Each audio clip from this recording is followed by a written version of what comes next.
Cornwall, a true jewel of the UK's southwest coast.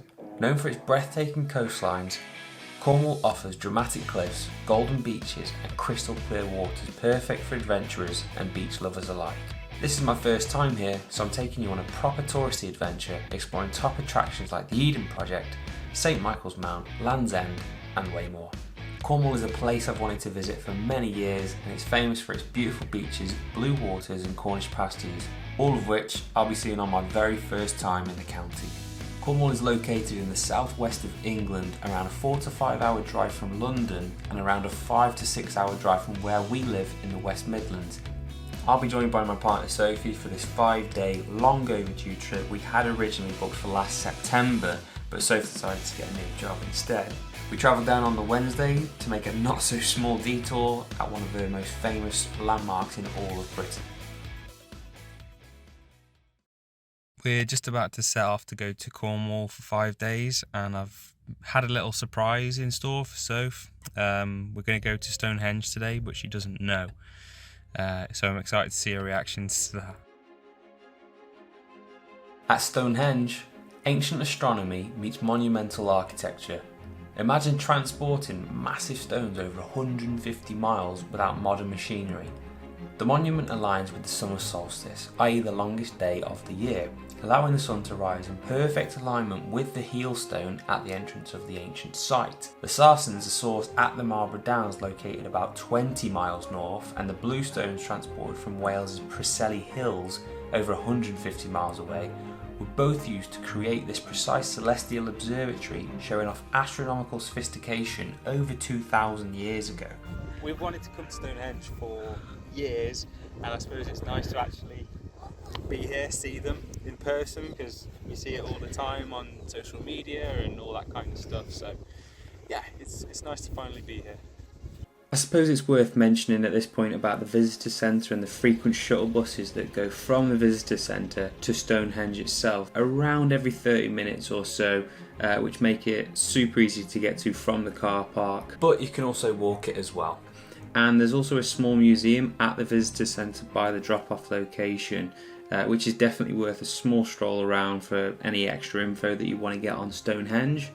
Something we completely forgot about was our headphones, which combined with the audio guided app would have made the experience a lot more interesting, I think. If you have no prior knowledge of the area, you're probably just going to get bored looking at some stones for half an hour or so. And so the app is definitely worth downloading in advance, so that you've got it ready when you're actually looking at the stones. I think it's safe to say that Soph did really enjoy a surprise at Stonehenge, so partner points for me there. After finishing up at Stonehenge, we had still quite a considerable drive to our accommodation, where we were staying on a campsite in a chalet, and when we eventually got there, we realised it was really nice. It was simple, clean, just what you need really. We stumped off our stuff, had some dinner and went down to the campsite bar for a Rattler's cider, obviously, because that's what you do when you're in Cornwall. And I'm not kidding you when I say, I think this was because it was Wednesday, we had the whole terrace to ourselves, watching a sunset, which I think, and I'm not exaggerating when I say this, I think it's genuinely the best sunset I've ever seen in my life.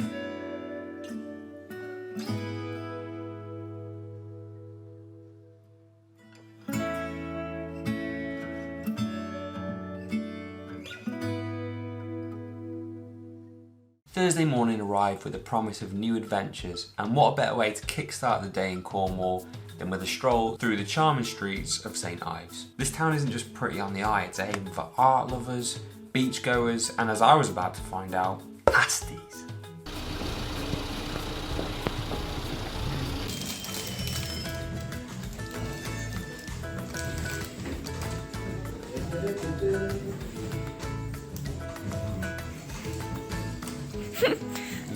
Pasty with a view.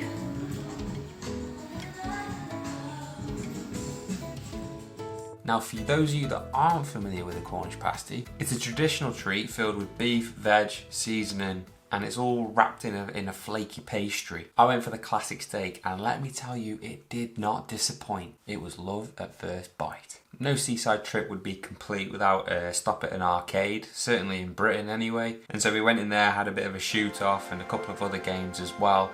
And what we didn't realise was that one of them squirted water and Soph got splashed on her very first go.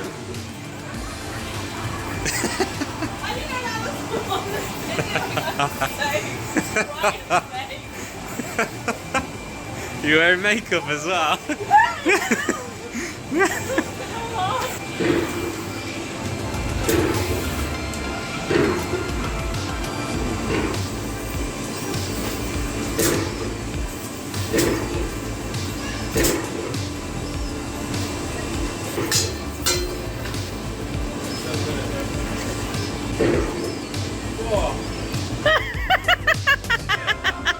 I think so, yeah.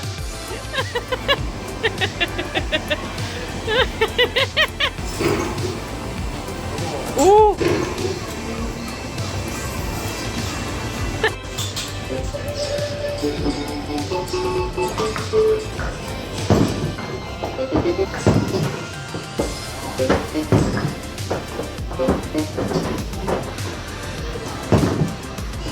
Woo!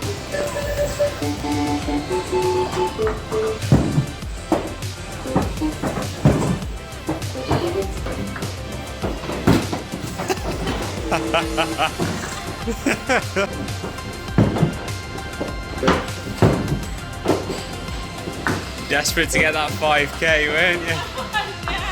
Obviously we were just playing for the fun of it though, so I've got absolutely no idea what the score was.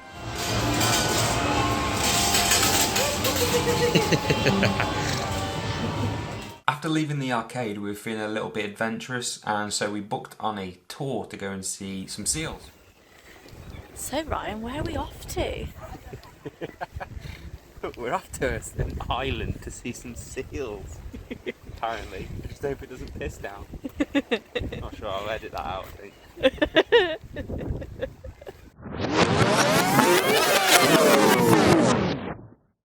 think. So we booked a boat tour, a bit spontaneously, and we've been told that there's an island nearby where we can see some seals.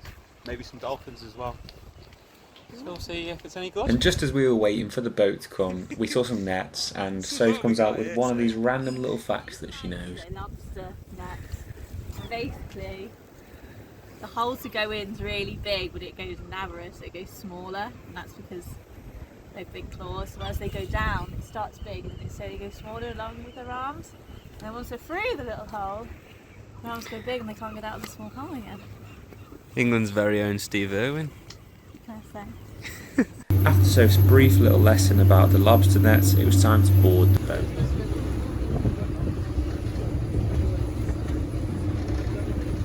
This trip just ranked as okay for me because we didn't really see many seals, and I suppose that's the danger that you always run when you go and see, or when you go on a tour that's just purely for wildlife. They're wild animals, aren't they? You're not guaranteed to see them. But what I did see for the very first time in the wild was a dolphin on the way to the seals. So that completely stole the show for me. I didn't really care about the seals by the time I got to them. And the guy didn't really bring it to life that much either. He was informative, but it's like he was just telling it, like reading it from a script, and he tried to be funny and the jokes just sort of fell flat on their face. True story, I once told everybody on the boat that the seals eat lobsters. Somebody turned to me and went, what, raw or cooked? Seriously, I'm not making it up. I told them cooked. Yeah, nobody laughed at that. Even though the seal trip was a little bit disappointing, we do see some other seals later on in the video. Now, the seas were a bit rough that day, and I haven't experienced seasickness since I was a little kid. And these waves decided to test my sea legs. So we've come off the boat. Ryan's not very well. Bit of seasickness. So he's lying down.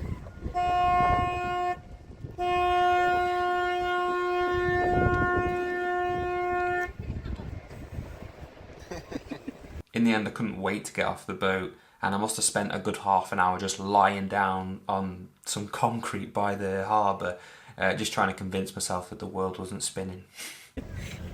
So soon, when he feels a little bit better, we're going to get some food, which I'm not sure if he actually wants any food at the moment.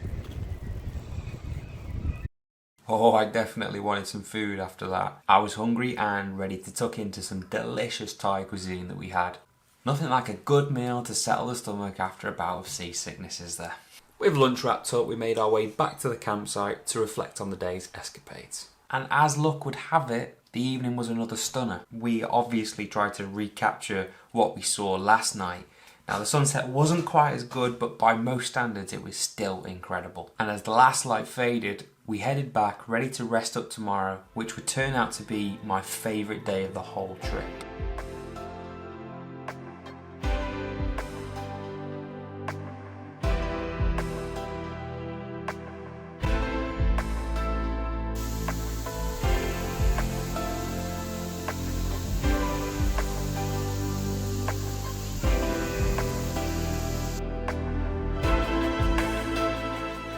The Eden Project is home to the world's largest indoor rainforest in one of its 2 giant biomes. The rainforest biome replicates tropical environments reaching up to 35 degrees Celsius, while the Mediterranean biome features warmer temperatures but only up to 25 degrees Celsius, and in my opinion is the less impressive one of the two. This is somewhere that Soph had been as a kid, but I'd never actually been. I wanted to go for years, and I wasn't disappointed by its amazing complexity.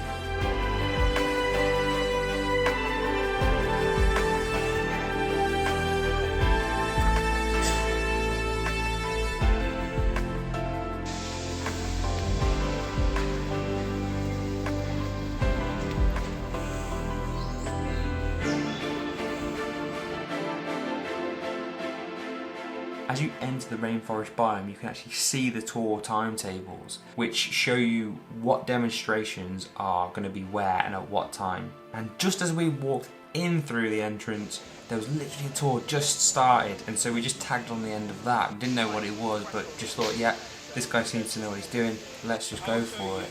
And this guy was really passionate about his job. He was full of knowledge about stuff I usually wouldn't care about, like plants and the ground, but you could tell that he was genuinely interested in what he was talking about.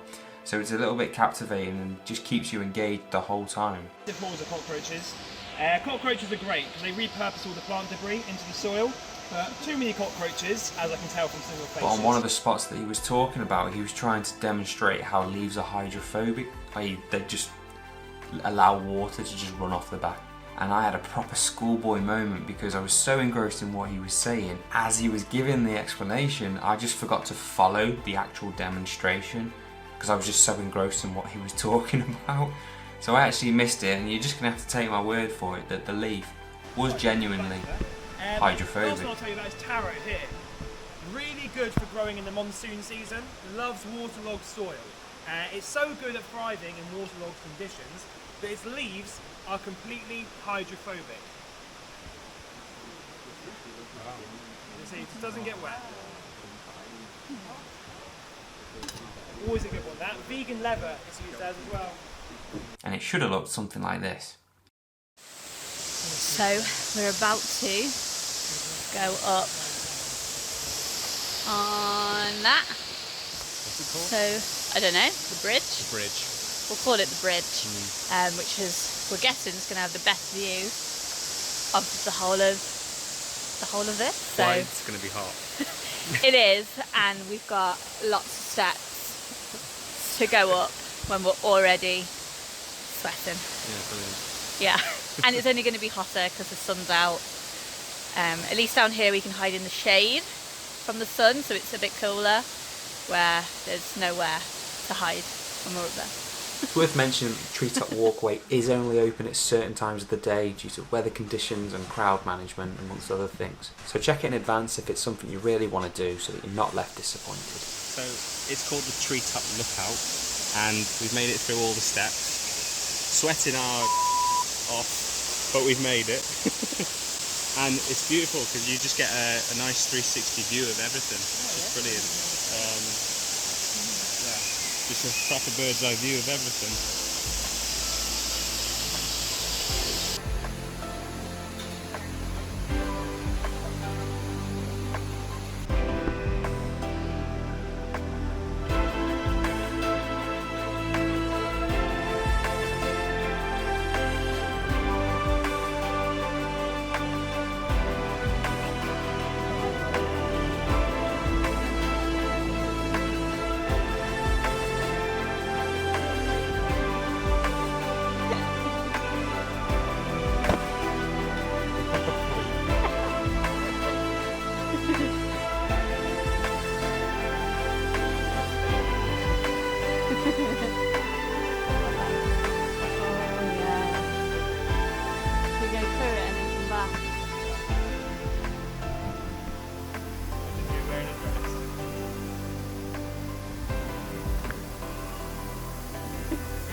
I wonder how many people have made that joke. But I'm not the first to make that, am I? The rainforest was definitely worth going in. It's totally different to what we've seen or what we're used to seeing in the UK, but the Mediterranean gardens, I just think we're used to seeing it so much on holiday, places like Spain and Greece and France, and so it's not really that exciting, to be honest. So yeah, each to their own, I guess, but we're just going to explore the outside gardens now, and then in the beautiful sunshine, and then head home probably. Feeling very content after our day at the Eden Project, we ended up watching another sunset, but we were super well prepared this time because we had blankets and brews. Another night, another sunset.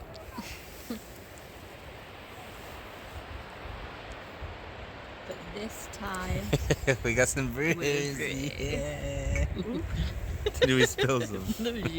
Saturday rolled in with a plan a bit more rugged, the southwest coastal path. We parked our car roadside and descended towards the cliff trails, all set for a loop that promised stunning vistas and a good old stretch of the legs if nothing else.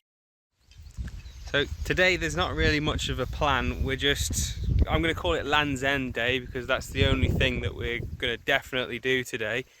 Other than that, we're just trying to find a way to get down to the southwest coastal path. So just go on a little bit of a hike, maybe do one in the morning and then one in the afternoon, and then head out to Land's End and then back to the accommodation tonight.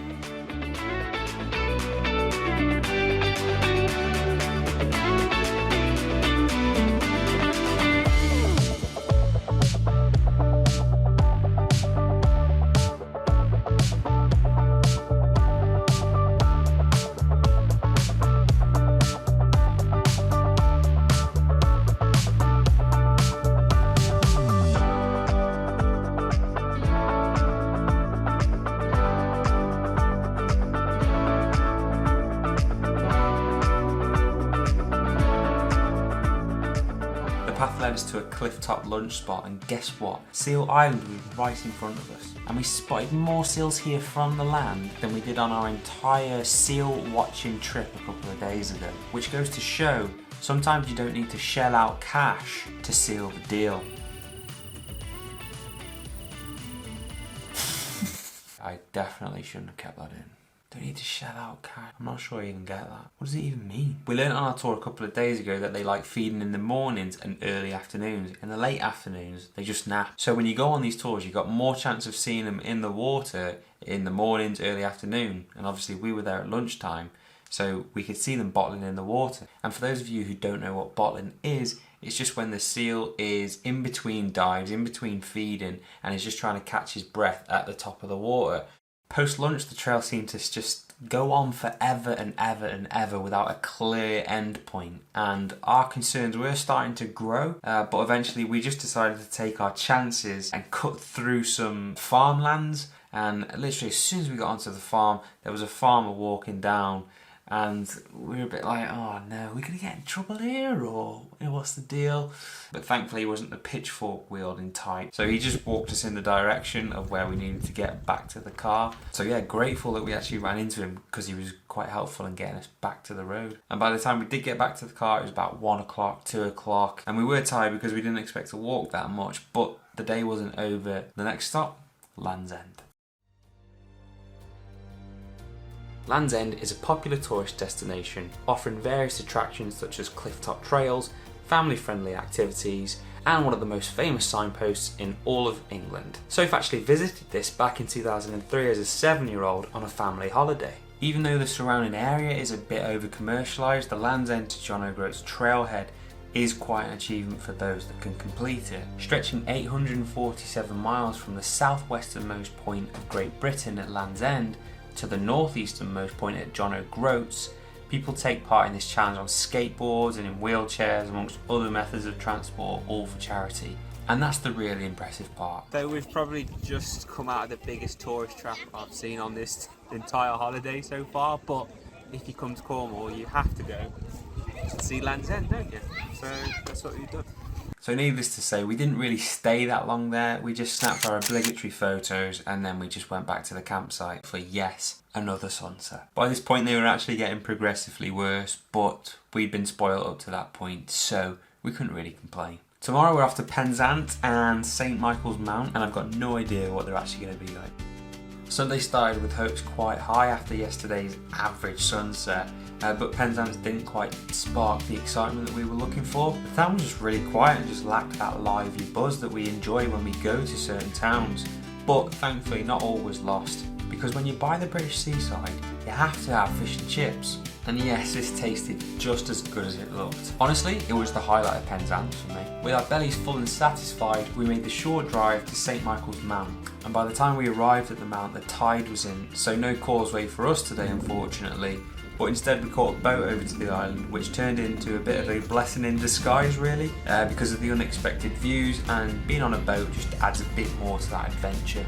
Honestly, arriving at St Michael's Mount, I didn't have lofty expectations, but the island quickly became the most surprising part of the trip. And whilst we were walking up towards the castle, Soph was like, this kind of looks familiar, this place. There's something about it. And she was like, if there's a heart in the stone on the ground, then I've been here before.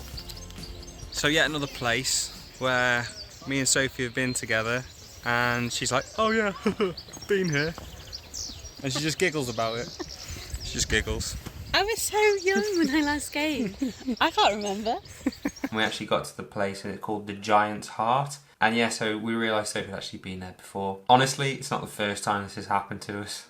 For those who don't know, the island is named after Saint Michael, an archangel who's revered not just here, but globally. The visit offered far more than I anticipated, from its historical depth to its breathtaking beauty. It turned out to be an unexpected gem of our holiday, which just highlights the unpredictability of exploring new places.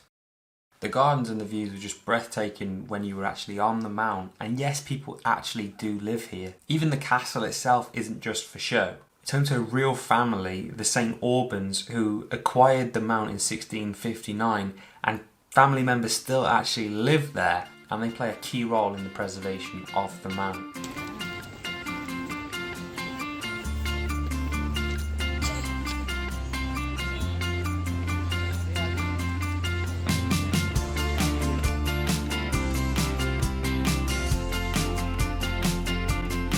So we've just done St Michael's Mount, and there's actually more to do in there than I thought, to be honest. We've stayed 3 times as long as I actually thought, because when you go in the castle there's all these rooms that you can go into and there's people talking to you, you know, like guides, and just the scenery as well. There's loads to see, so yeah, we're really glad that we came to do this.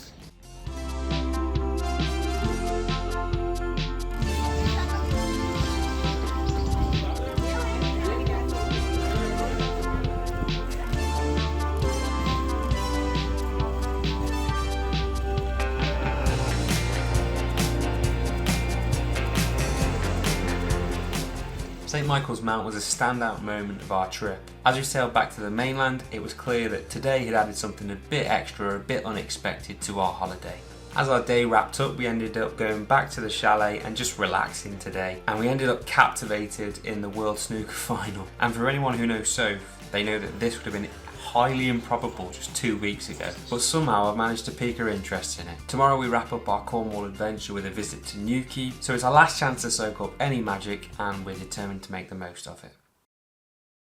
Waking up on our last morning of Cornwall was met with a tinge of sadness, but mainly because of the mammoth drive home. But so far on this trip we've avoided the surf capital of Cornwall, and possibly even the UK, Newquay. We had a little wander around when we arrived, and I bought yet another pair of sunglasses. This is my second on the trip because the first one broke. After demolishing a beautiful breakfast and possibly the best mocha I've ever tasted.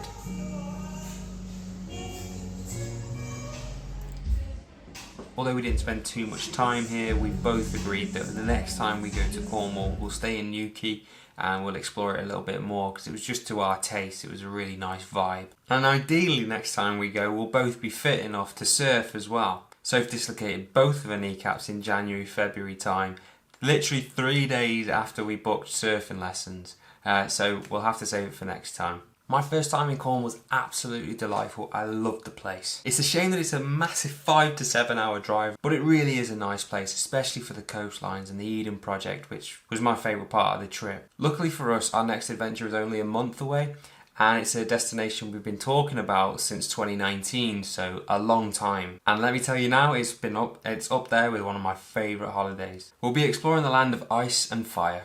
Yes, you guessed it, Iceland. And now we can actually see what we're about to go on.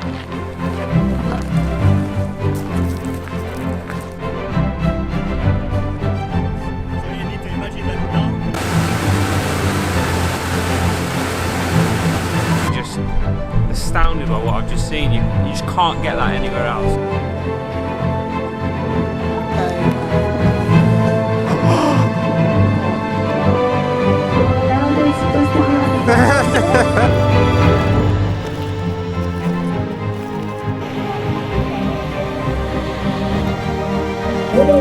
Stretched by strong winds.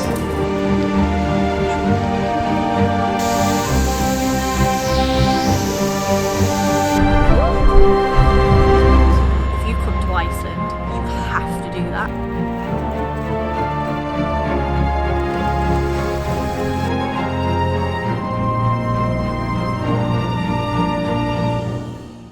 I don't know anyone who has seen it.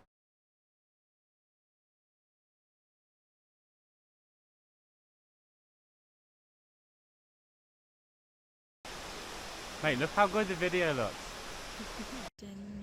Oh mate, my video looks sick. Hope you keep that audio in. Look at that.